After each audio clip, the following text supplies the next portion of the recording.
Mesdames, Messieurs, bonsoir. C'est avec le sourire que nous vous accueillons comme tous les soirs. Vous le savez, c'est une émission de bienveillance, une émission où on essaie justement, dans la gentillesse, avec les propos les plus convenus, de vous expliquer comment la Côte d'Ivoire est en marche, comment l'Afrique va, comment le monde aussi se porte. C'est le propos de cette émission.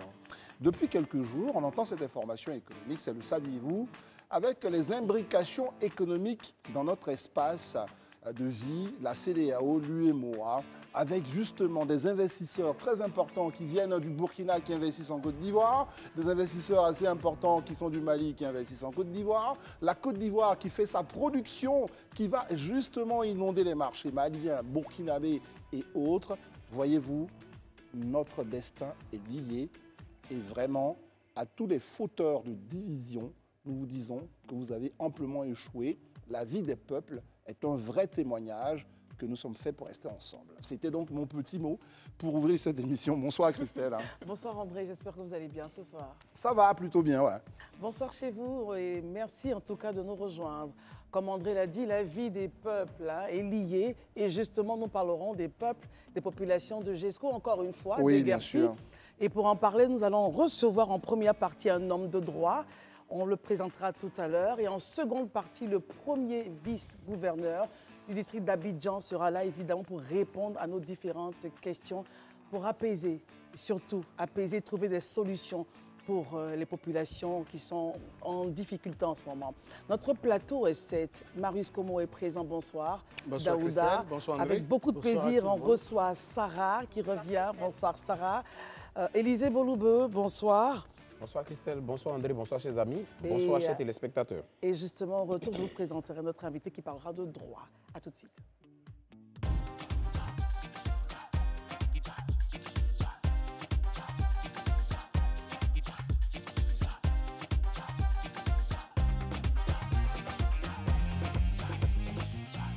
Sitôt que la question donc, des déguerpissements dans plusieurs quartiers d'Abidjan a commencé à faire l'actualité, le CNDH vraiment a décidé d'intervenir dans le débat et il a ramené la question sur le terrain et du droit et aussi de la considération humaine, puisque vous le savez, c'est une organisation Conseil des droits de l'homme de Côte d'Ivoire et c'est très important qu'un de ses représentants vienne ici nous parler de ce communiqué. Qu'est-ce qu'il dit en substance? Pourquoi le Conseil intervient dans un domaine comme celui-là?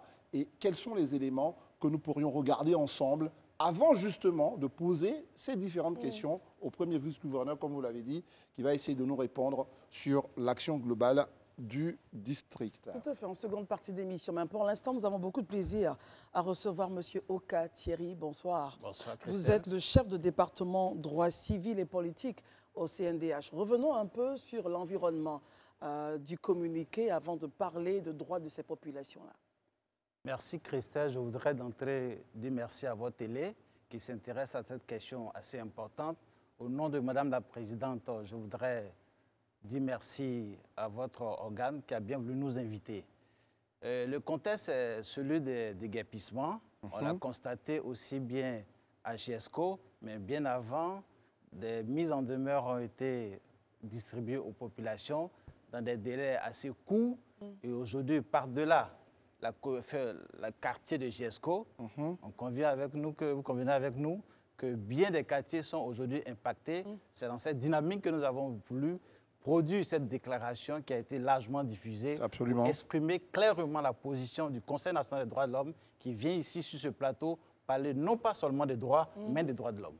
Très bien. Alors, la question des droits fondamentaux, c'est intéressant parce que vous êtes témoin, très cher téléspectateur. Depuis que nous débattons, nous abordons la question dans tous les sens. Mais il était bon que ce soir, on parle justement du respect des droits fondamentaux. Ça veut dire quoi? Il y a les droits, la question de liberté, etc.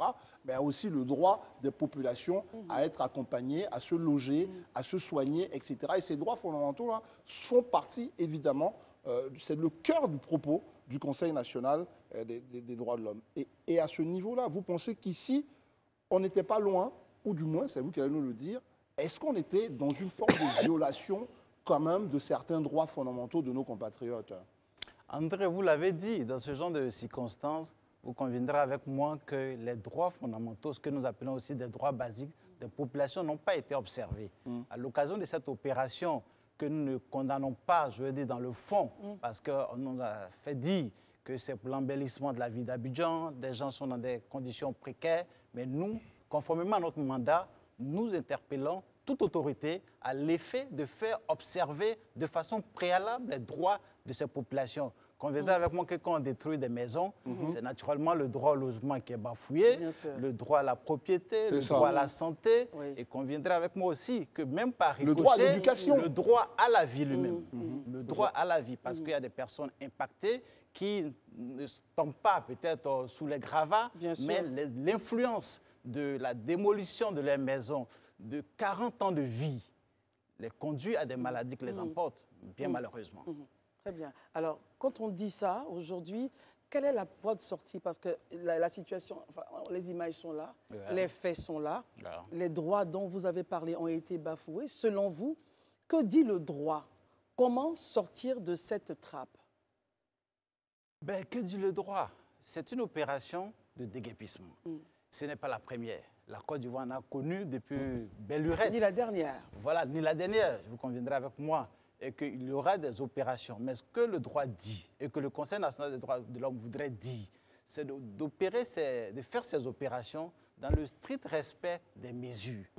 Au-delà même des dispositions, je veux dire, des instruments juridiques internationaux en la matière, mais notre Constitution, en son article 11, parle de ce que, pour des cas d'utilité publique, on peut exproprier. Mais il faut au préalable, une indemnisation, mais encore juste. Le tout n'est pas d'indemniser, mais il faut que ça soit au préalable et juste. Très bien. Et cela n'a pas été observé. On va permettre à nos camarades, après notre première entrée en matière, de vous poser des questions et de faire aussi leurs commentaires. On va commencer par Élisée Boloubeu. Allez-y, Élisée. Commentaires ou contributions aux questions? Non, moi, je note le communiqué, on l'a vu il y a quelques jours, dès qu'il est sorti. Moi, je voudrais juste savoir, est-ce que le CNDH qui a observé, bien évidemment, que ces processus-là n'ont pas été menés dans les règles de l'art, notamment conformément à la Constitution et au droit, est-ce que vous avez approché les services du district pour leur faire mention de ce que cette opération était en train d'être faite dans l'illégalité? Parce que ce que je veux dire ici, si c'est contraire à ce que la Constitution dit, la Constitution qui est la loi fondamentale du pays, ça veut dire qu'ils sont dans l'illégalité. Est-ce que vous les avez approchés pour le leur dire? Vous l'avez dit, notre institution est une institution assez sérieuse, a un mandat de promotion et de protection des droits de l'homme, mais on a également un rôle de conseil. Et dans notre rôle de conseil, Madame la Présidente a porté ses habits de conseil de ces autorités-là pour avoir des contacts avec eux. Les contacts ont eu lieu de façon téléphonique, mais à ce jour, je ne crois pas, sauf erreur de ma part, qu'il y ait eu de contacts physiques pour adresser la question dans toute sa profondeur. Et quand vous dites des contacts téléphoniques, il y a eu échange peut-être? Il y a eu échange. Vous ne maîtrisez pas la teneur des échanges. Oui, bon, en substance, on pourrait dire que nous avons décrié cette opération. Et bon, le district a sa position qui peut-être sera livrée. Tout à l'heure. Voilà, c'est bien. En même temps, comme nous, on le précise pour nos téléspectateurs qui vont attendre, ils vont poser des questions. Mais vous aussi, déjà, si vous avez des questions que vous souhaitez que nous puissions porter au premier vice-gouverneur, n'hésitez pas à nous le faire. Et disons, on revient, parce que vous avez une relance, mais Marius. Oui, il a dit l'un des droits fondamentaux de l'usager des populations, c'est le droit donc à l'accès au logement. Au logement et donc aux services, j'allais dire, sociaux de base. Basiques de base, oui. Voilà, basiques de base, donc sociaux de base. Et il n'est pas tout à fait agréable que l'administration publique, qui est l'émanation de l'action de l'État, qui est le bras séculier de l'action de l'État, puisse poser des actes administratifs, parce qu'au final, un acte administratif n'est pas au-dessus, et donc de tout droit reconnu à tout citoyen. Et donc, dans le cas d'espèce, on a le sentiment que tout a été fait en violation du strict minimum de droits des usagers et donc des populations impactées par cette politique de déguerpissement. C'est vrai que beaucoup le disent et le soutiennent. Ils avaient été prévenus, ces populations, elles avaient été prévenues, elles ont été sommées de quitter les lieux, elles n'ont pas voulu partir, mais beaucoup aussi ont reconnu n'avoir pas été dédommagés. Par exemple, on a le cas du propriétaire donc, de cette école qui dit n'avoir pas eu de sommation, aucune. Bon, c'est sa parole contre celle du district qui dit vrai. La seule solution, c'est de nous montrer des documents qui atteste évidemment que le district... On aura le vice-gouverneur. Sans trop vous couper, je voulais quand même qu'on recentre un peu le débat parce que c'est très important. Nous ne sommes même pas dans la question de la sommation. Je vais vous dire, nous ne sommes pas dans la question de la sommation. Le Conseil est là. Je souhaiterais que nous regardions la question du respect de ces droits fondamentaux des uns et des autres. Parce que la question, vous pouvez donner une sommation à quelqu'un, mais derrière, sans doute que vous avez peut-être dédommagé la personne pour qu'elle aille se loger. En ce moment-là, on peut comprendre la légitimité de la sommation. Dans ce moment-là, vous avez dit à la personne... Donc nous, c'est la question qu'on pose aujourd'hui, et je ne sais pas si les autres vont aller dans ce sens. La question qu'on pose aujourd'hui, c'est de savoir comment vous jugez le respect global de ces droits fondamentaux dans le cadre de ces dossiers-là. Daouda ou encore... Allez-y. De tout cela, il est reconnu une seule chose. L'État travaille pour nous. Très bien. Mais l'État ne devrait-il pas travailler avec nous dans le cas d'espèces? Là se trouvent toutes les réponses à nos préoccupations. Une interpellation au Conseil. Est-ce que vous observez que l'État travaille avec... Parce que l'un des droits aussi quand même de la population, c'est d'être associé aux prises de décision. Est-ce que ça aussi, ça fait partie de ce que vous remarquez comme étant une défaillance dans notre système, dans notre fonctionnement public? Dans ce cas précis, dans ce cas-là, on va dire. Oui, dans ce cas précis, nous avons une vision très claire. Au-delà de ce que l'État ou le district devait travailler avec les populations, mais il faut une approche beaucoup plus holistique. C'est ça. Il faut un mécanisme multiateur, parce qu'aujourd'hui, c'est une question de colonisation des territoires. Les géographes ont leur mot à dire. Les défenseurs des droits humains que nous sommes devons pouvoir dire quelque chose sur ce sujet. Et donc, nous, c'est vrai qu'il y a eu peut-être la bilatérale entre le district et les populations impactées à ce jour. Mais nous, pour le Conseil national des droits de l'homme, il faut ouvrir le débat. Il faut une approche beaucoup plus inclusive. Ça veut dire quoi, ouvrir le débat? Ouvrir le débat pour une telle opération, il faut que toutes les parties prenantes soient vraiment conviées à une table pour étudier le mode opératoire qui fasse le moins de dégâts en ce qui concerne les droits humains. Là c'est intéressant quand vous répondez précisément à la question de Christelle en disant il faut que tout le monde soit impliqué, l'approche holistique, etc. Mais là, on est sur un sujet aussi qui est très important. Ça veut dire que pour tout ce qui touche aux droits fondamentaux, est-ce qu'aujourd'hui, nos administrations ou les puissances, qu'elles soient privées ou publiques, qui agissent dans la prison, ont aujourd'hui le réflexe de solliciter le conseil, pour dire, bon, nous, on va construire une grande route ou un pont ou un éléoduc.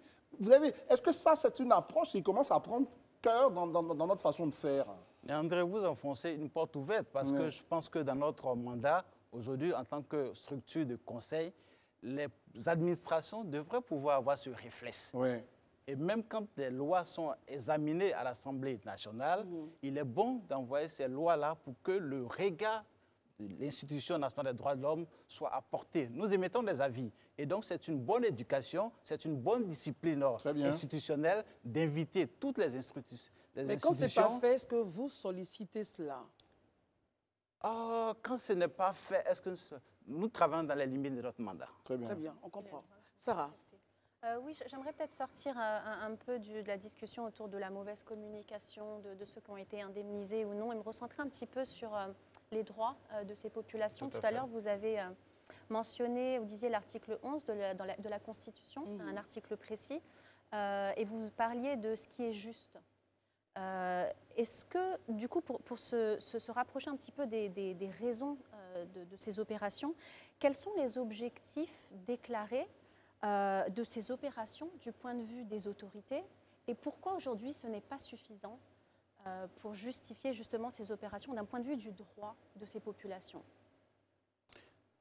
Qu'est-ce qui est justifié? Qu'est-ce que les autorités nous ont envoyé comme argument? C'est que vous voulez dire. Voilà. Oui. Et pourquoi vous pensez, comme dit, pourquoi on peut penser que ce n'est pas... Je pense que je ne vais pas marcher sur les réponses du vice-gouverneur qui sera là tout à l'heure, mais ce que nous avons appris et ce que nous avons pu constater, c'est qu'on nous fait dire qu'Abidjan a un plan futuriste. Et pour ce plan plan futuriste, directeur. voilà, un plan directeur futuriste, vraiment une belle ville.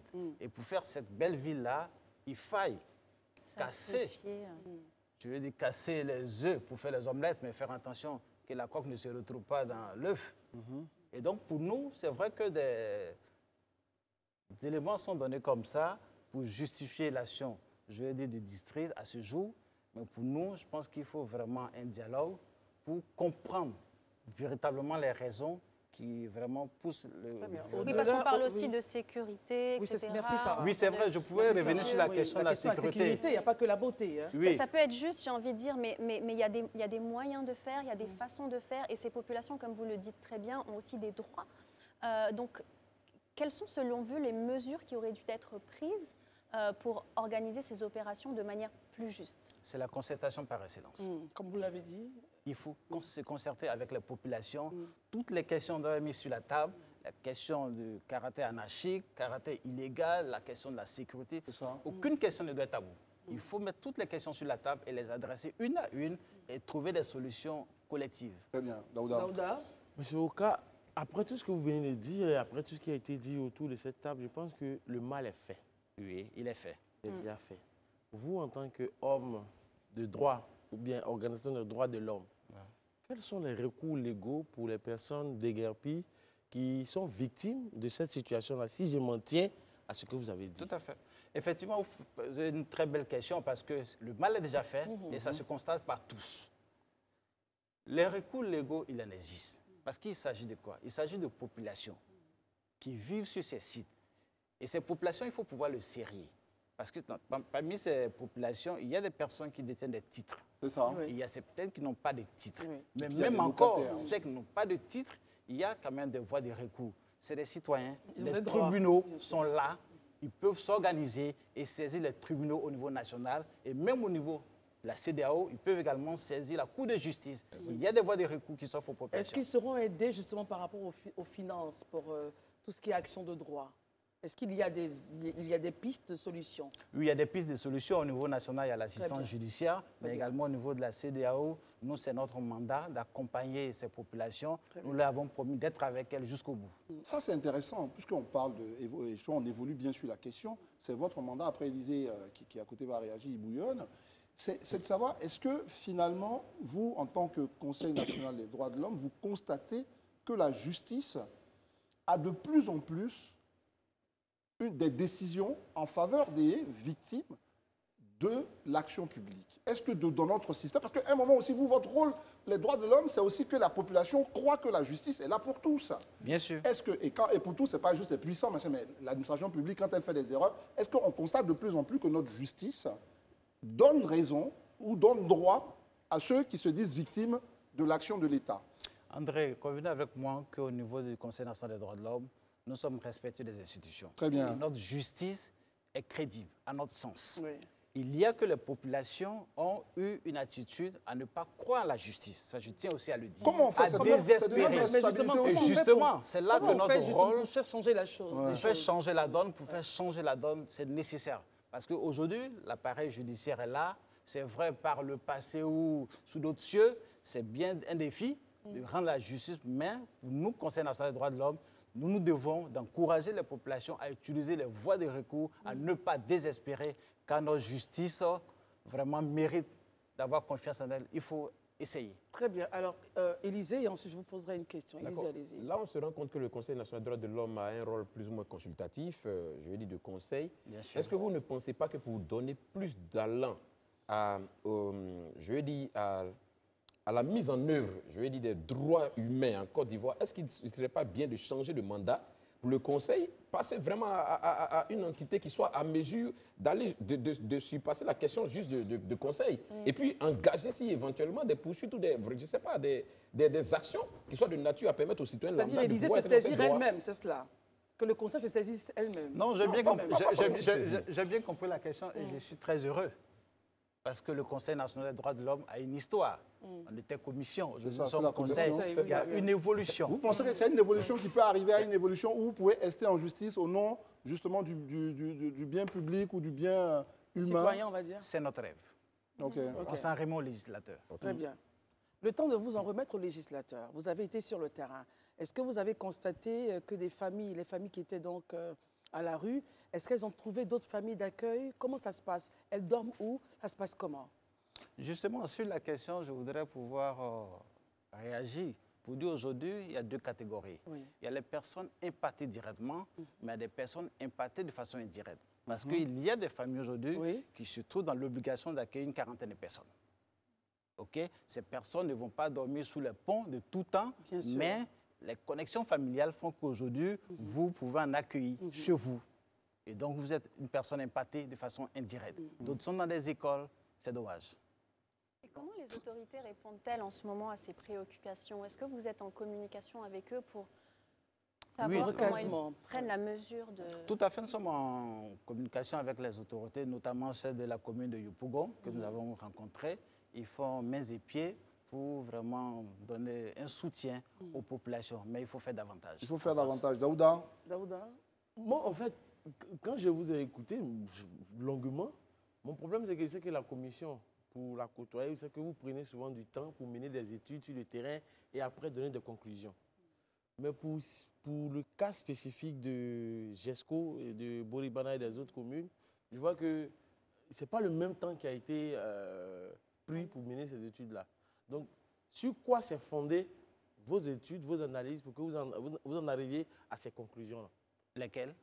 Non, l'arrêt des travaux, vous estimez que c'est, comment on appelle ça, c'est une violation du droit et tout ça. Donc, je veux savoir quelle a été la démarche, en fait. Les droits de l'homme s'inscrivent aussi dans l'urgence. On ne peut pas observer ce spectacle et se donner le luxe de faire une étude pendant, je veux dire, des mois. Mais conviendrez avec moi aussi que cette question n'est pas nouvelle. Nos rapports précédents ont de tout temps adressé cette question. On a formulé des recommandations. Ce n'est pas une question nouvelle. Donc, conviendrez avec moi également qu'on ne peut pas se permettre ce temps. Mais pour vous donner un peu de l'eau à votre moulin, parce que vous n'avez pas en face de vous le communiqué, nous on l'a, avant que Marius ne réagisse. Le CNDH dit dans l'alinéal 2 de son communiqué qui est juste à l'antenne, on peut même le mettre là, le communiqué à l'antenne, les visites de terrain des équipes du CNDH effectuées sur les différents sites ont permis de relever que ces opérations sont menées par le district autonome d'Abidjan sans coordination avec les autorités municipales ni concertation avec les populations impactées. Donc en fait, le constat, c'est un constat de terrain, un constat d'expérience. Et nous, en tant que médias, beaucoup de municipalités nous ont effectivement bien dit sur la place publique qu'elles n'ont pas été concertées. Et beaucoup de populations aussi s'en sont plaintes. L'idéal pour vous aurait été que tout cela soit associé, comme vous l'avez dit tout à l'heure. Et pour apporter un truc au moulin et pour permettre d'éclairer notre cher ami Daouda Marius. Marius Komori, sur le point du recasement, parce que la chose est déjà faite. Hein. L'eau qui est versée, comme on le dit en Afrique, on ne peut plus la ramasser. Sur le point du recasement, quelles seraient les solutions pour ces familles-là? Des solutions où elles pourraient vivre dignement. Parce qu'une famille qui accueille une autre famille, ils sont 40 personnes dans la maison, évidemment, ça fait encore d'autres contraintes. Quelle réaction quelle analyse faites-vous par rapport à ce point, Marius? Il faut rappeler que dans une Côte d'Ivoire solidaire telle qu'envisagée par le président de la République, qui découle de son propre programme de gouvernance de l'État de Côte d'Ivoire, il avait été prévu évidemment dans le cadre justement, et on ne va pas refaire encore l'histoire, mais il faut le rappeler, il a été prévu dans le cadre de la mise en œuvre du projet PACRA, donc le projet d'amélioration des quartiers restructurés d'Abidjan, de permettre à ces populations, au moment de les déguerpir, de leur trouver des sites d'accueil. Il était question dans le projet, d'ailleurs les financements qui ont découlé donc de la mise en œuvre de ce projet, ont bien spécifié ce cas. Il fallait tenir compte du droit de ces populations d'avoir quand même, au moment du déguerpissement, d'autres sites pour les accueillir, ce qui n'a pas été respecté. Et ça, bon, bien évidemment, on l'a dit tantôt, le premier vice-gouverneur du district d'Abidjan sera là pour nous éclairer sur les dispositions prises au niveau du district d'Abidjan à cet effet. Mais pour l'heure, nous constatons que le mal est fait et que les populations dorment à même le sol et sous des ponts et dans des conditions on ne peut plus déplorer. Vous touchez là une question aussi de fond. On a commencé par dire le respect des droits fondamentaux, c'est bien sûr, on sait, le droit au logement. Il se trouve que dans certaines de ces opérations, vous allez nous répondre là-dessus, on va passer maintenant, on a beaucoup parlé de l'administration, parlons des populations. l'administration, sur un certain nombre d'opérations, on l'a vu avec le PTUA, Oui. d'autres, a dédommagé quand même un certain nombre de populations qui, malgré tout, se sont retrouvées là. Est-ce que finalement le CNDH, comme beaucoup d'observateurs, ne se retrouve pas instrumentalisé par des populations qui parfois ne se précipitent pas à déménager parce qu'elles comptent aussi sur, on va dire, le caractère un peu amorphe des décisions qui ne se mettent pas en œuvre assez rapidement. Est-ce que ça aussi, c'est des données que vous prenez en compte en termes de sensibilisation auprès des populations? Nous sommes pleinement dans notre rôle. Instrumentaliser, ce n'est peut-être pas le mot. Le CNDH ne saurait être instrumentalisé par les populations. C'est vrai, dans notre mandat qui consiste à parler aux autorités, mais la cible première de notre action, c'est les populations. Les populations, je l'ai dit sur votre plateau, ont besoin d'être éduquées.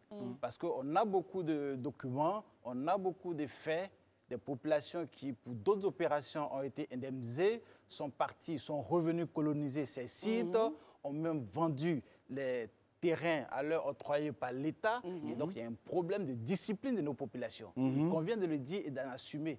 Est-ce que justement, ce n'est pas aussi une responsabilité du CNDH d'aller à l'éducation des populations au lieu de réagir? C'est une question, messieurs, ne vous en offusquez pas, c'est une question.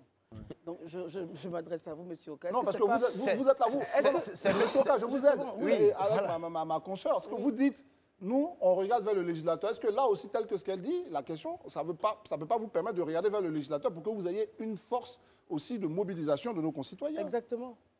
Mais pas besoin d'aller vers le législateur. On le fait au quotidien. Vous le faites au quotidien. On le fait au quotidien. Sur l'étendue du territoire, c'est notre travail, c'est notre job, j'ai envie de le dire. Voilà, donc il n'y a pas de souci. Notre cible, c'est la population. Nous sommes là pour les populations, pour les éduquer, les sensibiliser à des meilleures pratiques. OK, aujourd'hui, je pense que je vous avais déjà dit, le mal est déjà fait. Donc, tout à fait. Concrètement, quelles sont les recommandations que vous faites pour que, déjà, on sorte de cette question qui est en train de, selon moi, s'enliser et pour ne pas que prochainement, ça puisse se reproduire? 2 recommandations. Voilà. Il faut indemniser les populations. Il faut trouver un site pour les recaser. Est-ce que vous ne voulez pas nuancer un peu? Quand vous dites qu'il faut indemniser les populations, parce qu'on sait tout ce qu'on a reçu le secrétaire général des représentants de Boribana. Tout à fait. Mais certains ont été déjà indemnisés. Est-ce qu'il ne faudrait pas dire ceux qui n'ont pas été indemnisés? Mais je ne suis pas en train de dire de faire une double indemnisation. Voilà. On viendra avec moi qu'il s'agit de payer ces populations, de les indemniser de façon juste et de leur trouver aussi un autre site. Parce que le tout n'est pas de donner un pécule ou de l'argent. Mais il faut trouver des sites. Je pense que l'État en a suffisamment. Si vous me permettez, est-ce que c'est possible? Oui, André. Oui, vous me demandez. En fait, aujourd'hui, quand on regarde cette situation, est-ce qu'aujourd'hui, certaines personnes dans des quartiers, on ne pourrait pas se mettre en groupement de 500, 400 personnes. On va aller chercher des terrains désormais qu'on va coloniser. On attend un gros projet de l'État où, quand on nous dit des partis, on espère avoir un lopin de terre. Non, je sais que vous n'êtes pas sérieux en le disant. Non, je pose la question. Est-ce que c'est question d'indemnisation répétitive à tout moment? Quand on sait que Boribana, il y a eu plusieurs phases. Sous Laurent Gbagbo, il y a eu indemnisation. Sous, comment on appelle ça, Bédié, il y a eu indemnisation. Les gens sont partis, ils ont des terrains. Sous Alassane Ouattara, c'est la même chose. Et il y en a, ils sont partis, ils ont récolonisé. Vous l'avez dit tout à l'heure. Est-ce que ça ne donnerait pas des idées à des populations malhonnêtes de vouloir coloniser pour avoir de l'argent? Attendez, avant que vous répondiez, Élisée, vous voulez réagir sur sa question, vous voulez renforcer la question? Non, moi je veux réagir. Donc, en permettant à M. Oka et vous allez faire le commentaire juste après. Non, pour moi, on ne va pas traiter la population de malhonnêtes, il faut les respecter. Mais il y a que certains faits. Vous avez parfaitement raison pour être plus sérieux avec vous. Les populations jouent à ce jeu malais. Il faut certaines populations jouent à ce jeu vraiment pas bien. Et vous-même, en tant que journaliste, je pense que nous sommes tous ensemble dans cette mission de sensibilisation de nos populations. Parce que ces choses ne sont pas à faire. Voilà. L'une de vos recommandations, peut-être, Élisée, votre commentaire tout de suite, c'est de dire, tout de suite, dans le communiqué, c'est écrit, nous demandons l'arrêt des destructions. Donc ça a été fait, il me semble, le 24. Nous l'avons suggéré. Vous l'avez suggéré. Ouais. Est-ce que, justement, ce n'est pas pour mon objectif, est-ce que, dans le cas d'espèces, l'administration est audible? Est-ce que vous êtes audible à l'administration quand c'est comme ça? Parce que c'est un cas quand même qui touche des droits quand même assez importants. Est-ce qu'aujourd'hui, sans faire le bilan ici sur notre plateau, il y a un questionnement que vous pouvez faire sur ces recommandations, ces suggestions? Ben, avec toutes ces recommandations, nous avons bon espoir. Ça, je tiens à vous le dire, nous avons bon espoir. Nous avons produit une déclaration, nous avons fait ces recommandations et nous savons que le district a cette capacité d'écouter et on verra dans les jours à venir. Élisée Boulbeu. Ok, moi, c'était juste pour réagir sur ce que Daouda disait, quand il disait que sur les différents régimes, les gens ont été indemnisés et autres, tout ça. Mais attends, la responsabilité incombe à qui? La responsabilité incombe à l'État, ce n'est pas aux populations. Si l'État ne se donne pas les moyens lui-même de vérifier que l'État est une continuité et d'agir en fonction de l'État, ni de préserver et de sécuriser son patrimoine, le problème n'est pas au niveau des populations. L'État doit se donner les moyens à lui de pouvoir vérifier en sorte On va que les choses permettre d'abord marchent. de réagir. En fait, moi, je comprends très bien, Élisée, mais je pense que nous sommes dans un état de droit. Et dans un état de droit, il parlait tout à l'heure de droit. Lorsque un État a indemnisé une personne, t'a donné un lopin de terre que beaucoup de personnes cherchent, qui n'arrivent pas à avoir, il faut avoir l'honnêteté intellectuelle de rester dans ce lieu-là et ne pas encore mettre souvent ces maisons en location ou bien revenir. Élisée, tout le monde pas d'accord avec cet argument. Élisée va Vous aussi, réagir. n'êtes pas d'accord, mais permettons à Élisée de réagir. Daouda, tu sais qu'on est dans un état de droit, mais tu sais que dans cet état de droit, il y a des voleurs, il y a des corrompus, il y a des malfaiteurs, il y a des bandits de grand chemin. Pourquoi l'État se donne des instruments de répression pour permettre qu'il n'y ait pas de crime? Parce que justement, l'État sait que tout le monde, toi et moi, n'est pas comme toi et moi, honnête comme toi et moi. Donc c'est à l'État de se donner les moyens de veiller à extirper des rangs. Ceux-là, certainement, qui ne suivent Juste pas la une loi. dernière chose, Daouda, rapidement. allez-y, et puis Ce que Marie, je veux dire à Élisée, c'est qu'au-delà de tout ce que tu viens de dire, je suis parfaitement en phase avec toi. Mais en même temps, quand tu regardes nos États qui sont en développement, qui sont en construction, je veux dire, il est de notre responsabilité, comme il a assez bien dit, d'éduquer ces populations-là, de sorte à ce qu'elles ne puissent pas rester, pour ne pas qu'on vienne assister à ce genre de crise, à ce genre de drame, finalement. drame. Très bien, Daouda. On peut le dire. Alors, Permettons à Je- Marius de réagir et puis Vraiment, Monsieur Okandele. je suis très heureux d'être en face donc, du Conseil national donc, des droits de l'homme.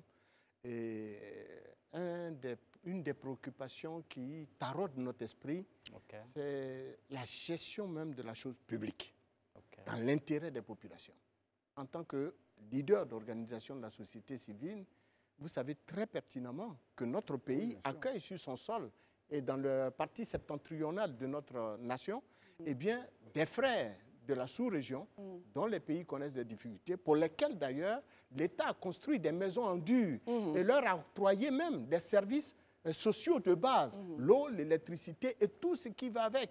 Et pour les propres nationaux des Ivoiriens, dont les impôts ont servi justement à construire ces maisons en dur pour ces frères étrangers de la sous-région, eux-mêmes sont jetés à la rue dans leur propre pays par leur État. Comment vous envisagez cela? Comment vous analysez cela? Attends, Daouda, vous voulez rajouter quelque chose ou bien vous Non, pensez en fait, je ne suis pas totalement d'accord avec ce qu'il dit. Est-ce que... Non, attendez. Marius, d'accord. Permettons à oui, l'invité permettons à de l'invité. Ça n'a pas réagir été et puis adressé. ensuite on aura Daouda. Allez-y, monsieur. Mais Okandele. moi, je suis heureux quand il pose la question sous cet angle-là. Si notre État peut le faire pour les frères, c'est que cet État peut le faire pour Aussi nous, Pour les simplement. fils. pour les fils, vous l'avez dit. Aussi Et simplement. nous avons traversé des crises, la crise de la Covid. Notre État était assez résilient pour apporter des solutions. Moi, je voudrais ensemble partager le rêve de ne pas désespérer de notre État. Est-ce que, justement, là, ça s'enchaîne, et puis nos camarades vont vouloir poser la question. Est-ce que, justement, on ne devrait pas arriver aussi dans les... Parce que vous êtes quand même un conseil de Bien plus en sûr. plus indépendant. Et donc, Indépendant. est-ce qu'on ne peut pas arriver à une... Je ne vais pas dire un message sanction, mais à quelque chose qui, quand même, est de l'ordre de dénoncer de façon quand même un peu plus durement, parce que là, vous faites des recommandations ou des conseils, l'État, entre griffes, s'en fout un peu. Est-ce qu'on peut progresser, par exemple, dans les recommandations du CNDH qui peut déboucher sur des, je ne vais pas dire des sanctions, mais en tout cas, ça peut enlever des points à l'État, quoi. Et je termine la question. Est-ce que vous Oui, avez allez-y. capacité à le faire, justement? Voilà. Bon, si on a capacité à le faire ou pas, je voudrais peut-être je vais vous étonner. Oui. Par-delà les recommandations, la force des institutions nationales des droits de l'homme, c'est le plaidoyer. Le plaidoyer, Très bien. très bien. Très bien. C'est intéressant pour les téléspectateurs Voilà. pour qu'ils comprennent. Tout à fait. Vous dites, Beaucoup bon, d'actions vous secrètes parlez, sont vous en pouvez train rien de faire faire. pour Ok. faire bouger les lignes. C'est le plaidoyer qui est vraiment l'arme forte Des organisations de la société société civile et Exactement. des autres. Sarah, peut-être Oui, Sarah, allez-y. Oui, justement, j'ai l'impression que de ce que je comprends des opérations en cours, qu'on n'en est qu'au début, qu'il va y avoir d'autres opérations de déguerpissement. On a cité plus de 176 sites qui seront concernés, mais qui apparemment ne seront pas tous concernés par des destructions ou quoi. Mais ce genre d'opération est encore amené à se répéter dans les semaines à venir. Est-ce que vous n'avez pas envie justement d'envisager un rôle un peu plus, j'ai envie de dire, proactif justement, pour essayer de prévoir des indemnisations pour ces populations, déjà les prévenir à temps, qu'elles ne soient pas prises par surprise, comme ça a été le cas aujourd'hui, sachant qu'on a un calendrier qu'on connaît un petit peu à l'avance, même si on n'a pas tous les détails évidemment, mais on sait que dans les semaines à venir, ce type d'opération est amené à se reproduire encore et encore. Très bien. Parce que nous envisageons vraiment cet arrêt, l'arrêt de ces opérations. Donc vous dites pourrait sur ce plateau que le programme annoncé par le district pourrait ne pas voir le jour. Oui, tout à fait, par rapport à notre déclaration et les actions qui sont menées dans le secret. Alors moi, je suis un peu plus pessimiste. Vous êtes un peu plus pessimiste? Pourquoi, Sarah? D'accord, peut-être. Parce que ça fait partie d'un plan. Optimiste. Non, je le suis d'habitude, mais bon, là... Bien sûr, elle est tellement optimiste. Attendons de voir. Attendons de voir. Bon. Très bien. Il y a une chose pour terminer, il nous reste 2 minutes pour terminer cette émission, c'est vraiment, est-ce que ce genre d'opération, de situation, ne met pas à rude épreuve la solidarité nationale? Parce que quelqu'un se posait la question, est-ce que justement là, le Conseil ne peut pas aussi, enfin, je ne vais pas dire que le Conseil va nous sanctionner, mais est-ce que là, on n'a pas montré notre démission? Parce que souvent, on regarde des chaînes étrangères, on verrait bien sûr des associations envoyer de la nourriture, envoyer de quoi manger, mettre des tentes pour loger les uns et les autres. Est-ce que justement, vous qui parlez des droits de l'homme et des droits fondamentaux, il n'y a pas une question d'une forme comme ça de démission un peu collective dans la solidarité vis-à-vis de nos compatriotes qui subissent ces coups durs? Mais je pense que c'est une bonne idée, c'est une bonne initiative et je pense que les populations nous ont attendus par le canal de votre émission. Il faut vraiment manifester une solidarité agissante parce que c'est nos populations, c'est nos frères, c'est nos parents. Il y a des femmes en couche qui sont dans ces lieux. Donc, vous appelez ici, même à l'occasion de cette émission, à la solidarité agissante des Ivoiriens. Très bien. En plus, on sort de la canne de l'hospitalité, donc Non, autant mais ça continuer. Ça fait des cannes encore. Oui, non, sûr, mais on peut elle toujours a mettre. dit bien, on sort de la cadre de l'hospitalité. Il faut bien qu'on puisse créer donc une chaîne de solidarité, André, pour tous ceux-là qui sont soit dans les écoles ou dans les stades, avec des habitations de fortune en attendant, parce qu'une école n'a pas vocation, évidemment, d'abriter sur le long terme. Encore moins un stade. Encore moins un stade, voilà. Non, mais parce Donc, que c'est tout ça, la capacité, on va dire, de toute la... Parce que, bon, comme on est sur vraiment le côté droit humain, c'est tout ça, la capacité même de toutes les institutions, mairies, etc., districts, à comprendre qu'il y a une solidarité aussi qui fait partie de leur mandat. Parce que c'est bien, vous voulez casser pour rendre joli, mais les mairies ont, par exemple, le droit de gérer les écoles de Côte d'Ivoire. Pourquoi elles ne les ouvrent pas momentanément? Le temps de voir, comment ils se je dis les écoles, mais en tout cas les établissements qui peuvent servir les établissements publics. Voilà, des espaces publics, etc. Ou même des préfabriqués. Ou des préfabriqués. Il y a un vrai questionnement et tout ça est jeté dans le camp du district qu'on va recevoir tout à l'heure. Très bien. En tout cas, Monsieur Oka, merci beaucoup. On a pris remercie. beaucoup de plaisir à prendre langue avec vous pour mieux comprendre un peu la situation des droits de l'homme, votre regard sur le point de ce qui se passe en ce moment. Et nous espérons que toute cette douleur-là trouvera solution. Messieurs, nous allons, et dames, à tout de suite. Nous sommes de retour et vous aimez ça. Nous savons que vous avez encore besoin de 30 minutes supplémentaires de débat, d'échange, d'éclairage, de décryptage sur les sujets qui vous passionnent, qui vous occupent. Et bien sûr, le sujet qui nous occupe, c'est la question donc de l'aménagement urbain, la réorganisation urbaine de notre capitale économique, avec tous ces déguerpissements opérés par l'autorité territoriale la plus importante de la région, c'est bien sûr le district. On vous a annoncé la venue du gouverneur, du vice-gouverneur, qui n'a pas pu malheureusement effectuer le déplacement compte tenu de certaines contraintes de dernière minute. Nous pouvons juste vous rassurer sur une chose, c'est que le district verra bien l'opportunité de revenir nous parler dans les prochains jours. Exactement. Et bien sûr, nous en serons preneurs, vous le savez. Mais les sujets ne s'arrêtent pas. Vous savez bien, les amis, il y a encore des choses à décrypter, il y a encore des choses à dire sur ce qui nous occupe à un plus haut point, c'est bien sûr notre vie avec l'ensemble de nos pays voisins. Et effectivement, André, et puis on va donc s'appesantir sur la réaction du chef de l'État, justement par rapport à ces 3 pays de l'AES, évidemment. Donc, il demande une reconsidération de la décision du Burkina, du Mali et du Niger. Situons le contexte. Le Mali, le Niger et le Burkina réunis dans une communauté nouvelle appelée AES a décidé donc de se retirer de la CEDEAO. Depuis un moment, le président Alassane Ouattara ne s'était pas rendu donc au sommet récent, mais là, il l'a fait. Là, ce week-end, il s'est déplacé lui-même à Abuja, compte tenu de l'importance du sujet, pour évoquer le départ souhaité de ces Je dis, ça c'est mon commentaire à moi de ces jeunes, parce que pour moi, ils ne sont pas légitimes à parler et à décider au nom de son pays. Donc ces jeunes veulent se retirer et entraîner leur pays dans cette déflagration. Alassane Ouattara et ses collègues ont décidé donc d'utiliser une nouvelle voie. Exactement. Comment vous réagissez par rapport à cela, Christelle? Est-ce que cette nouvelle façon, ce dialogue demandé et voulu par la CEDEAO sera entendu par ces autres pays? On voudrait bien entendre nos amis là-dessus. Exactement. Alors la réunion donc a eu lieu, le président s'est exprimé. Quel commentaire faites-vous de cela, Sarah? C'est un changement radical de position. Pourquoi et qu'est-ce qui motiverait justement que le président demande cette reconsidération? Alors, il y a plusieurs raisons, je pense. Effectivement, on assiste ici à un changement radical, enfin notable, de ton, mais aussi d'approche. Et les raisons, je pense, sont assez multiples. La première, c'est que la CEDEAO elle-même aurait beaucoup à perdre de voir ces trois pays sortir de sa communauté. Quand on fait partie de la communauté, on paye aussi une taxe communautaire, etc. C'est quand même pas beaucoup de milliards qui seraient perdus pour le coup. Mais surtout, je pense, l'influence et le poids même de cette communauté quant à l'intégration régionale. La CEDEAO veut jouer un rôle très important quant à l'intégration économique régionale de tous les pays qui en sont membres. Et perdre des membres, trois pays qui pèsent 10% du PIB de la région, ce n'est pas rien. En termes d'influence, ce serait une perte. Donc forcément, j'ai l'impression qu'il y a une forme de rétropédalage. Aujourd'hui, il y a même des sanctions importantes qui avaient été imposées au Niger, Mali, Guinée, qui aujourd'hui sont retirées. Donc c'est la preuve que l'approche change de manière catégorique. Parce que la CEDEAO ne veut pas voir ces trois pays la quitter.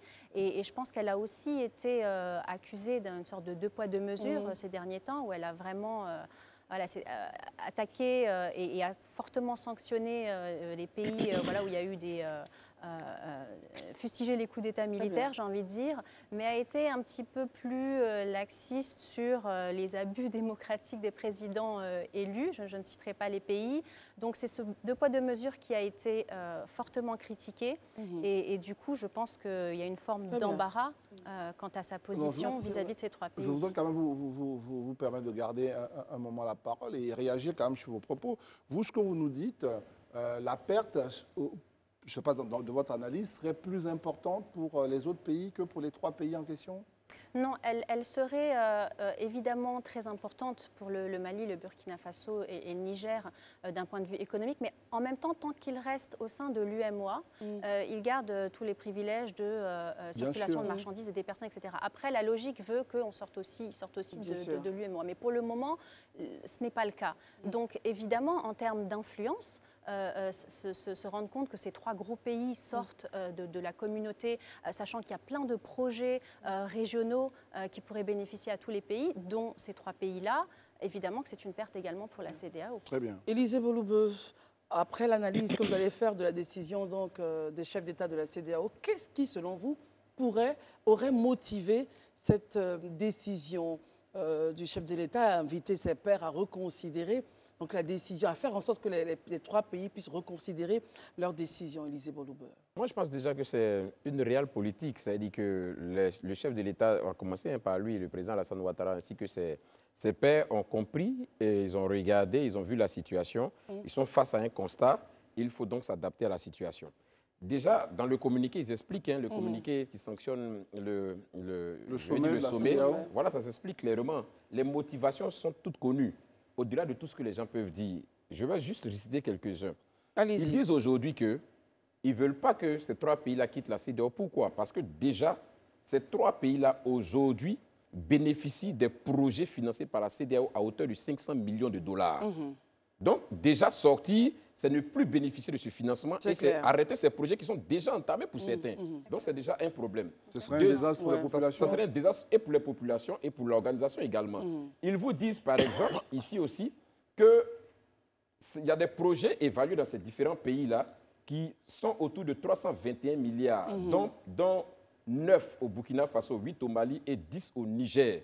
Ces projets-là sont financés par la BIDC, la Banque islamique de développement, mais bien évidemment sous la caution de la CEDEAO. Donc déjà, en quittant, tu vois, c'est comme déjà si vous-même, vous n'êtes pas réglo vis-à-vis de vos partenaires internationaux, parce que c'est la caution que la CEDEAO a pris pour ces pays-là aujourd'hui. Donc, partant de là, ils créent un déficit. Donc, c'est un réel problème.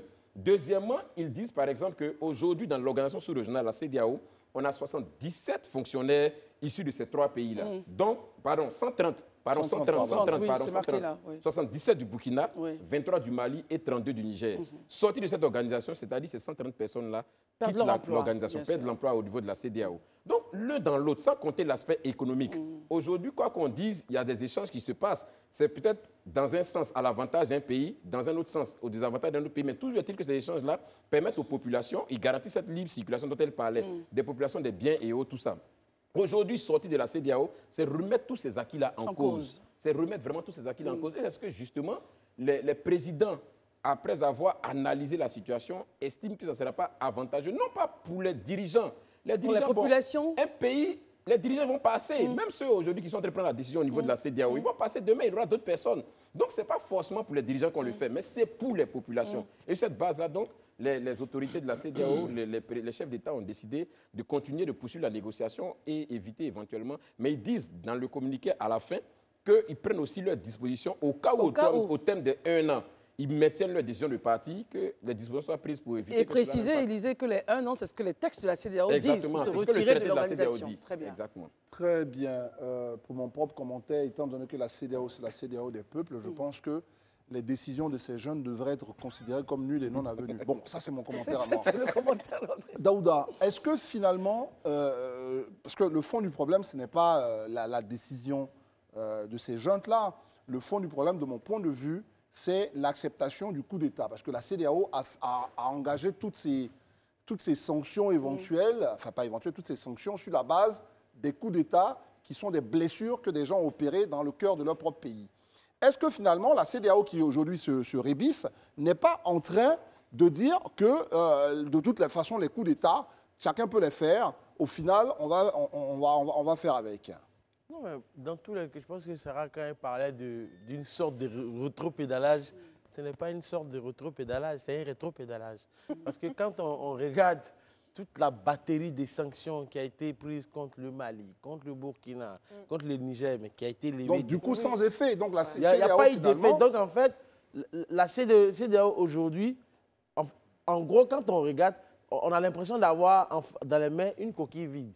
Oui, mais Daouda, je me permets de vous arrêter. Par rapport justement à toutes les raisons évoquées par Élisée, vous pensez que ces raisons-là ne tiennent pas la décision de ce rétropédalage-là? En fait, non, mais le professeur, permettez-moi d'y répondre un peu, parce que sur ce sujet-là, je suis très prolixe. D'accord. Non, mais les jeunes n'ont qu'à abandonner le pouvoir, c'est tout, et les pays vont vivre bien. C'est aussi simple que ça.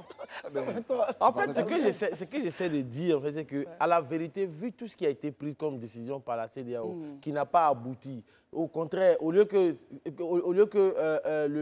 le Mali, le Burkina et le Niger donnent un chronogramme clair pour qu'on ait une transition de pouvoir, de sorte à passer le pouvoir à un pouvoir civil, ça n'a pas eu lieu. Au contraire, ça les a réconfortés dans leur position. Ils ont donné la force à ces putschistes-là aujourd'hui. Parce que tout le monde regarde la CEDEAO se demande à quoi est-ce que la CEDEAO sert aujourd'hui. Moi, j'ai sincèrement mal. Parce que quand le président il parle, au-delà de l'aspect économique dont tu parles, mentionné par Élisée, dont tu parlais, mais il parle des accords de paix qui ont été signés.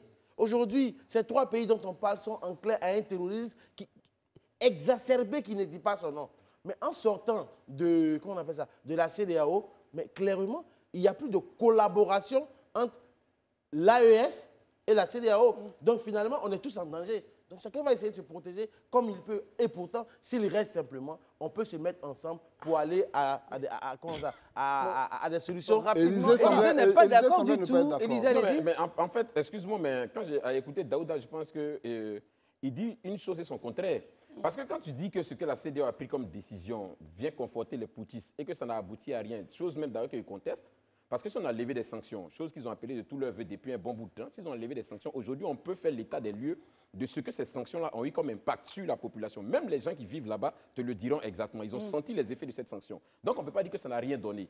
Peut-être ce que vous aurez voulu voir, c'est l'aspect militaire qui avait été mentionné éventuellement contre le Niger au cas où. Non, moi, il y avait je sais cette pas la situation militaire. pénale. Mais sinon, pour ce qui est des sanctions, les sanctions ont produit leurs fruits. Maintenant, comme je le dis, diriger, c'est quoi? Diriger, c'est faire face à une réalité. À un moment donné, c'est vrai que tu as des ambitions, tu as des projets. À un moment donné, à la réalité des faits, tu les analyses froidement et tu prends des décisions qui semblent être des décisions adéquates et opportunes. On va faire court pour que Daouda réagisse. Élisée, je comprends clairement. Et toi et moi, sois tranquille, on partage le même avis concernant la question des putschistes. On est en phase.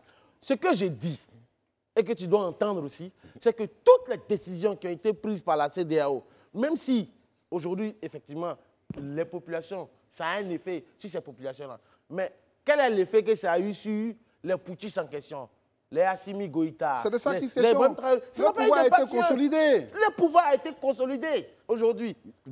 Pardon, ça va pas un dialogue, mais je voulais... Oui, allez-y, c'est un dialogue, c'est pas grave. Non, parce que quand on me dit ça, je pense qu'il faut... Et après, on peut mettre à Maryse de réagir également. Il faut qu'on réagisse rapidement. Regardez un peu et puis lisez le communiqué. Je pense que ça va nous aider sur beaucoup d'aspects. La CEDEAO a fait beaucoup de communiqués. Non, ça va nous aider sur beaucoup d'aspects. En fait, la CEDEAO, depuis même que... C'est ce que j'ai dit la dernière fois. Quand il y a eu même ces crises, même ces menaces et autres, la CEDEAO, à aucun moment, n'a rompu le dialogue avec ces pays. Il y a eu des médiateurs. Aujourd'hui, tu sais qu'il y a des médiateurs pour la crise. Oui, comme fort, oui. Il y a fort. Et même on lui a ajouté, au dernier sommet en décembre, Talon et puis le président de la Sierra Leone, Mata Bio. Et tous les trois maintenant sont les médiateurs avec les trois pays de l'AES. Donc, c'est dire que la CEDEAO a maintenu une volonté de vouloir ramener les uns et les autres dans la réalité. Mais quand des gens te disent qu'ils ne veulent pas partir, et que toi, tu as dit quelque chose qui est fondamental tout à l'heure, si effectivement ceux-là, ils sortent de la CEDEAO, comme tu le dis, l'aspect sécuritaire pour lequel aujourd'hui on a un regard, on a au moins une vue, et on peut, sur la base des coopérations qui existent, essayer au moins d'apporter un appui. On le fait comment? Nous tous, on est maintenant menacés de façon franche à nos frontières. Mais ça devient une réalité. C'est qu'en gros, on dit tous la même chose. Très bien. Donc, c'est des éléments, justement, qui permettent aujourd'hui, là, à froid, d'analyser la situation. Très bien. Et puis prendre les décisions opportunes. Mais est-ce que la CEDEAO n'a pas échoué? On va permettre à Maryse Komoré, qui n'a pas encore réagi jusqu'à présent, de dire un mot. Comment est-ce que vous analysez tout ceci? Le rétropédalage, les raisons, et puis finalement, est-ce que la CEDEAO ne s'est pas affaiblie? En regardant, sinon en écoutant mes amis journalistes sur ce plateau, mes compères, j'avoue que la question fondamentale qui se pose à nous, c'est celle-ci. La CEDEAO est-elle véritablement une organisation communautaire des États de l'Afrique de l'Ouest? Tout à fait. Si tel est le cas, quand un pays frère, membre d'une communauté, connaît des soubresauts, des difficultés en son sein, y a-t-il lieu de prendre des mesures de restriction ou d'interdiction d'envoyer par exemple des médicaments dans ce pays?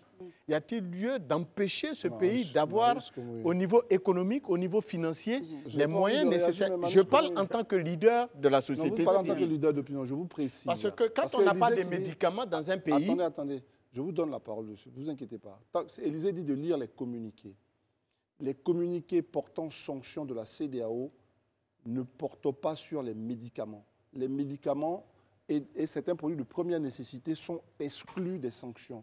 C'est la propagande des putschistes qui tend à faire croire que la CEDEAO a mis des sanctions sur les médicaments. Mais c'est archi faux. Vous vous êtes laissé berner par les putschistes qui veulent s'arrêter au pouvoir. Non, c'est ce qu'on doit vous comprendre. Je vais vous dire. Non, moi, je vais vous dire. Attendez, oui, mais ça ne porte pas sur les médicaments. J'arrive. Oui, d'accord, mais dans un pays comme le Mali, on ne dit pas qu'il n'y a pas de sanctions, mais on dit que ça ne porte pas sur les médicaments. Vous permettez, dans un pays comme le Mali, le Niger et le Burkina, qui ne sont pas des pays producteurs de médicaments.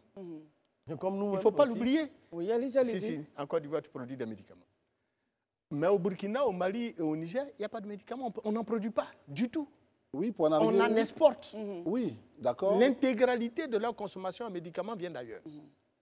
Quand on les sanctionne et que la communauté internationale s'aligne sur la décision de la CEDEAO, mais c'est tout comme. Alors donc, qu'on ne nous dise pas, on nous a berné. Cela dit, vous dites qu'on ne nous dise pas. Cela dit, laissez-moi, parce que à ce salut, vous ne me donnez pas l'opportunité. Ne m'empêchez pas de développer mes idées au fur et à mesure en m'interrompant. Bon, je vous en prie. Ça ne fait pas joli. Je vous en prie, allez-y. Donc, cela dit, pour revenir dans le fond du sujet, quand vous regardez, par exemple, les décisions qui ont été prises, aujourd'hui, qu'est-ce qui a changé pour qu'on revienne à la case départ? Parce que tout simplement, les 3 pays ont décidé de se retirer. Mais il fallait s'y attendre. Si vous ne m'arrangez pas, il ne faut pas me déranger. Je suis dans une communauté pour bénéficier du soutien, de la solidarité de mes compères. Mais je ne suis pas dans une communauté pour que cette communauté me broie. C'est ça la réalité. Mais et donc aujourd'hui, d'ailleurs, les chefs d'État dans leur communiqué, ils ont été clairs. Non, ça veut dire que votre propos, c'était comme si on avait affaire à des blanches colombes qui étaient en train de faire du bonheur de leur pays. Ce que vous oubliez, c'est que ces pays-là n'en sont pas arrivés là comme par plaisir. Il y a eu des faits pour lesquels la CEDEAO... Regardez ce qui se passe. Moi, je ne parle pas des pays, Regardons parce qu'on n'a pas le même lexique. Moi, je ne parle pas des pays, je parle des putschistes. On ne pense... Aujourd'hui, nous ne parlons pas de des communiqués. Regardez en Europe, là où l'Europe consolide son unité, là où l'OTAN consolide son unité. Ici, en Afrique, nous continuons à nous marcher là-dessus. Très bien, Marius. Bon, ma question pour vous, Marius, permettez, c'est de savoir. On a fait la genèse, on a bien compris votre analyse sur le point.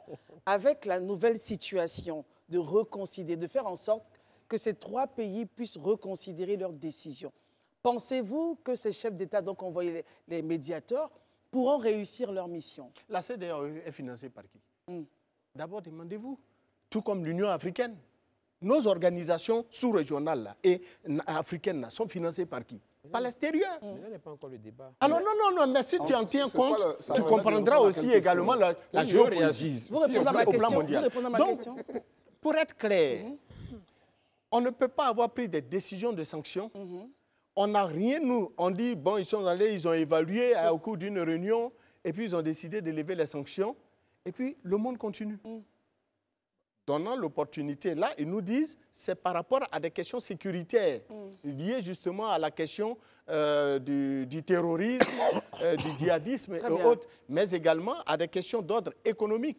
Mais la CEDEAO, les pays qui ont pris la décision de se retirer donc de la CEDEAO ont bien vu juste et ont tablé justement sur des questions d'intérêt parce qu'un pays comme le Mali, si vous ne le savez pas, moi qui suis leader des organisations de consommateurs, je sais quel est le poids du Mali dans les échanges entre la Côte d'Ivoire, au plan économique, entre la Côte d'Ivoire et ce ça tombe bien.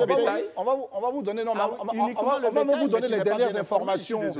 Permettons, parce que ça va permettre d'enregistrer le débat. On va vous donner les dernières informations donc, du CPC, puisque la directrice générale a fait des propos, sorti des propos la dernière fois.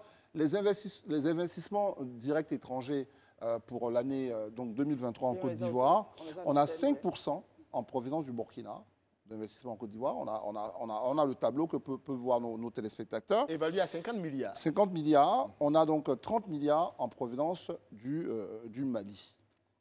C'est une très bonne chose. C'est pour ça que je dis d'entrer dans mes propos, j'approuve cela. Mais quand on entend ce que vous dites, vous donnez un blanc-seing à des putschistes, à des gens qui violent la mère patrie, et vous confondez ceux qui veulent protéger le peuple de ces actions, parce que c'est ce que la CEDEAO veut faire. Mais que dites-vous de ces chefs d'État qui violent régulièrement nos constitutions? Très bien, je vais parce vous donner... que c'est ça qui est il faut qu'on repose... Non, je veux quand même 2 minutes. Je veux quand même y répondre très rapidement. C'est vraiment très rapide.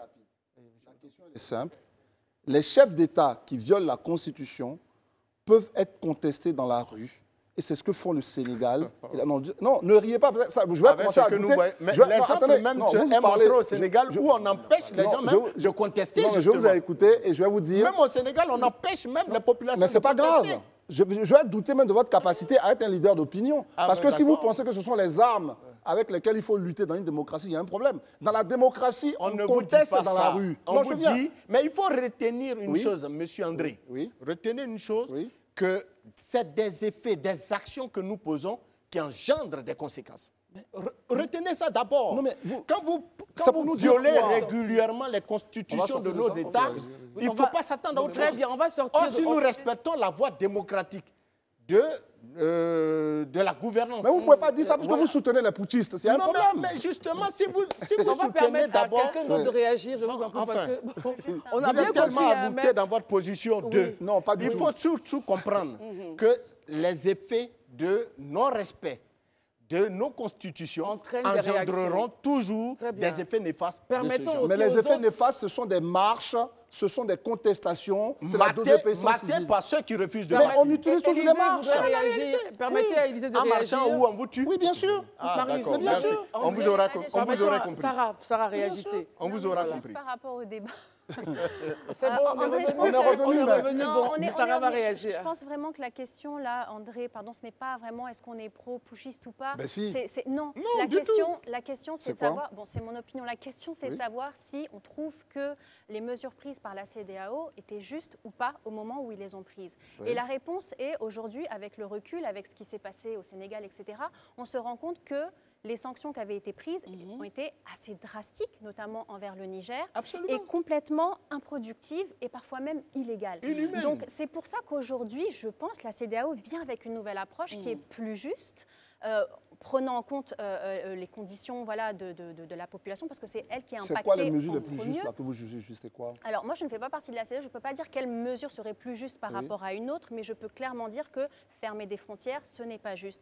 Empêcher des marchandises d'arriver dans un pays alors que c'est des denrées alimentaires ou des produits qui sont nécessaires pour une population, ce n'est clairement pas juste quand on voit les mesures prises dans un pays où un président démocratiquement élu ne respecte pas ou Mais c'est la le non-respect démocratie de la seule Constitution. Non, ce que je veux dire, qui c'est corrige la les démocratie. mesures. Ce n'est pas juste dans le sens où les mesures prises n'ont pas été à la mesure de ce qui Très s'est bien. passé dans Marie-Christine, ce pays. je reviens sur ma question. Élysée, vous allez réagir, mais on va réagir sur la question. Très bien. Le président de la République a demandé à faire en sorte que les 3 pays de l'AES changent de position. La décision leur revient maintenant. Comment est-ce que vous analysez ce fait? Est-ce qu'ils seront entendus? Et s'ils ne sont pas entendus, comment, in fine, on se projette? Élysée, vous réagissez sur votre analyse et puis vous répondez à la Sur question. tout ce qu'on a dit tout à l'heure. OK. Moi, je voudrais dire une chose, et je suis vraiment très content que Marie soit de la société civile. Moi, je crois qu'il dit quelque chose et en même temps son contraire. Et je vais expliquer pourquoi je dis il dit quelque chose en même temps son contraire. Vous ne pouvez pas dire que ceux qui ne respectent pas la Constitution, ceux qui ne respectent pas les trucs et autres, tout ça, c'est ce qui amène, comment dirais-je, ces agissements des putschistes. Et puis derrière, vous offusquez de ce que des décisions qui soient prévues dans un traité, d'un commun accord pris par les uns et les autres, mis en application, soit vous offusquez. Il y a un problème de, je veux dire, de cohérence. Franchement, si on n'est pas d'accord, si on n'est pas d'accord, si on est tous d'accord que des tests, on s'est librement doté de tests, on doit les respecter.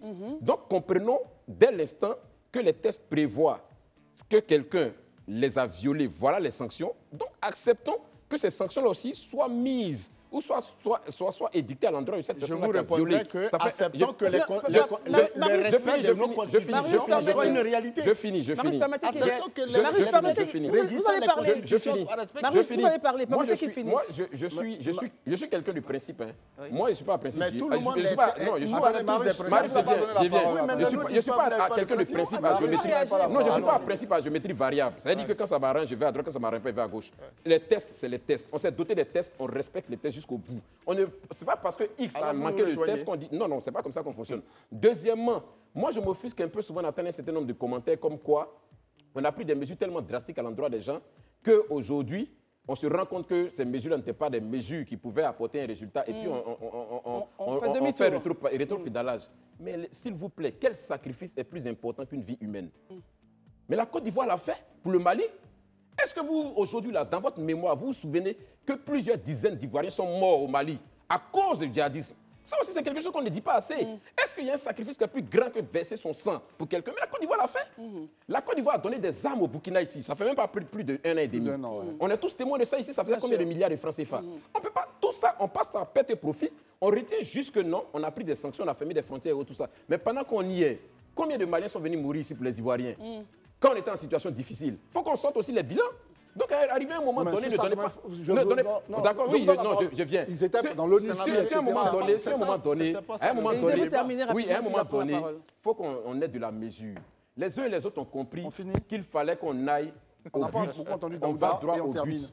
On s'est ressaisi, on est dans la mesure, allons dans cette mesure. Très bien. Essayons de faire avancer les choses. Restons sur des récriminations et des ressentiments. Merci, Élysée. Rapidement, Marius, réaction et donc, Daouda, et on d'abord, termine. Personnellement, je pense qu'on s'est bien compris. Très bien, c'est Et l'essentiel. Non, moi, je ne suis pas sûr. Pour moi, je peux vous L'émission dire est une terminée. chose. Allez-y, oui. Il faut éviter, dans nos États, de faire en sorte qu'il y ait toujours des cassures dans la gestion de la chose publique. Très bien, c'est noté. Moi, je dis ça, je ne vais pas plus loin. Daouda, réaction rapide et on termine l'émission. Merci beaucoup. Moi, je suis souvent très surpris d'entendre les gens. C'est parce qu'il y a certaines choses qu'il y a des pushs.